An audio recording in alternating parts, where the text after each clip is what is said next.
नमस्कार साथियों, education lobby with Sameer में आपका स्वागत है। जैसा कि हमने आपसे कहा था कि हम शब्दावली संबंधित एक प्रोग्राम लेकर आएंगे जिसके अंतर्गत हम विषय से संबंधित शब्दावलियों के संदर्भ में आपकी जो जिज्ञासा है उसको दूर करेंगे या उनको परिभाषित करेंगे। तो आज हम बात करने जा रहे हैं इतिहास से संबंधित शब्दावलियों की। तो सबसे पहले हम बात करेंगे कि अभिलेख किसे कहते हैं। तो अभिलेख जो होते हैं पत्थर या धातु, यानी पत्थर या धातु जैसी कठोर सतहों पर उत्कीर्ण लेखों को हम क्या बोलते हैं? अभिलेख बोलते हैं। यानी पत्थर या धातु, किसी भी प्रकार की धातु पर जो भी लेख उत्कीर्ण होते हैं, जो भी लेख लिखे जाते हैं, उनको हम अभिलेख कहते हैं। फिर इसके बाद कई प्रकार के अभिलेख होते हैं, जैसे कि शिलालेख, स्तंभ लेख, गुहा लेख। शिलालेख क्या होते हैं? एक पत्थर की शिला होती है, उसके ऊपर लेख लिखाए जाते हैं, उनको हम शिलालेख कहते हैं। उसके बाद स्तंभ नुमा, स्तंभ आपका लोहे का भी हो सकता है, पत्थर का भी हो सकता है। स्तंभ पर जो भी लेख लिखा जाता है उसको हम स्तंभ लेख बोलते हैं। उसके बाद आपका आता है गुहा लेख, यानी गुहा को आप गुफा लेख भी बोल सकते हो। गुफाओं में जो भी लेख लिखे जाते हैं उनको हम गुहा लेख बोलते हैं। और सबसे प्राचीन का जो लेख हैं, अभिलेख जो हैं, हमें अशोक के काल के देखने को मिलते हैं। उसके बाद जो एक सबसे इंपॉर्टेंट चीज़ है अभिलेखों के संदर्भ में समझने की, कि अभिलेखों के अध्ययन को हम लोग क्या कहते हैं? इसके अध्ययन को एपिग्राफी बोलते हैं। एपिग्राफी इसके अध्ययन को बोलते हैं और हिंदी में हम इसको बोलते हैं अभिलेख शास्त्र या अभिलेखा शास्त्र, और इंग्लिश में हम इसको बोलते हैं एपिग्राफी।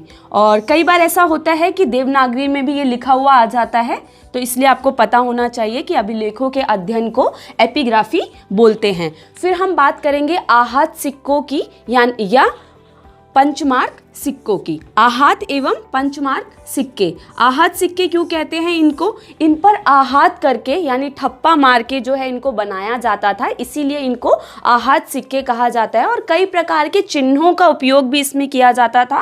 वो चिन्ह आपके इस प्रकार के होते थे।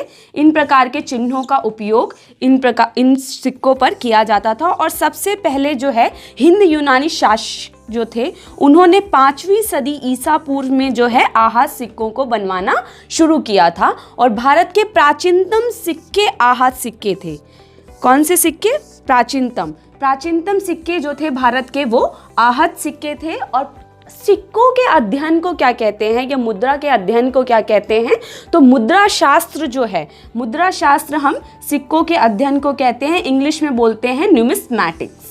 तो न्यूमिस्मैटिक्स जो होता है वो आपका सिक्कों या मुद्रा के अध्ययन को बोलते हैं। तो इस प्रकार से ये जो दो शब्दावलियां हैं, यानी पहला आपका अभिलेख, दूसरा आपका सिक्के या पंचमार्क सिक्के।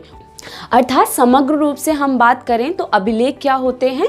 किसी भी पत्थर या धातु पर, यानी किसी भी कठोर सतह पर जो भी लेख उत्कीर्ण किए जाते हैं, उत्कीर्ण यानी लिखे जाते हैं, उनको हम अभिलेख कहते हैं। और अभिलेख जो हैं वो कई प्रकार के हो सकते हैं, यानी शिलालेख हो सकते हैं जो शिलाओं पर लिखे गए हों, स्तंभ लेख हो सकते हैं जो स्तंभ पे लिखे गए, और गुहा या गुफा लेख जो गुफाओं में लिखे गए। उसके बाद हम बात करें, अगर आहत सिक्कों की बात करें हम या पंचमार्क सिक्कों की बात करें, तो ऐसे सिक्के जिनको आहत देकर या ठप्पा मारकर जिनको बनाया जाता था, जिनको निर्मित किया जाता था, उनको आहत सिक्के कहा जाता है।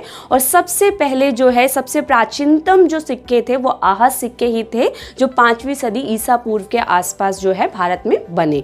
और अभिलेखों के अध्ययन को, जैसा मैंने कहा, कि हम लोग एपिग्राफी बोलते हैं, और सिक्कों के अध्ययन को न्यूमिस्मैटिक्स। तो आशा करती हूँ कि ये वीडियो आपके लिए सहायक होगा, और इसी प्रकार की हम और भी शब्दावलियों से संबंधित वीडियो हम आपके लिए लेकर आएंगे। तो अगर आपको ये वीडियो सहायक लगती है तो इसको प्लीज़ लाइक, सब्सक्राइब और बेल आइकन पर प्रेस कर दीजिए।